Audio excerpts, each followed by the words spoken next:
Halkara sport bäsleşigindäki oýunlar türgenleriň barha kämilleşýänini görkezdi. Halkara ýaraşyna 20 döwletden türgenler öz aralaryna bäsleşdiler. Tälimçilerde uly gyzyklanma döredýän oýunlarda türgenleriň usatlygy aýdym ýüze çykdy. Bu ýaşda türkmen türgenleri medallaryň 12-sini eýleme başardylar. Olaryň 6-sy altyn, 4-si kümüş, 2-si brons medallardyr.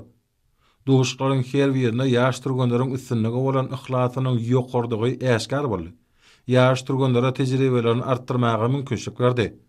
Ýokary netijelere gazanmaň esasy wezipä öwrülmegi ýarşyň çekileşli häsiýetini üpjetdi. Oýunlar usatlar ýüze çykarmaga mümkinçlik berýär. Türgenleriň maksady her bir oýunda ýeňiş gazanmakdan ibaratdyr. Ihlas, erjellik beden sepkitleriň başlangyjydyr. Dostlugyny gatnaşyklaryny ösdürmekde sportuň uly ähmetiniň bardygyny halkary ýaraşy äşkar etdi. Sport ählimi parahatçylygy, döwletleriň hemde halklaryň arasyndaky dostluk gatnaşyklaryny we netijeli hyzmatdaşlygy pogtalandyrmagyň möhüm şerti bolup durýar.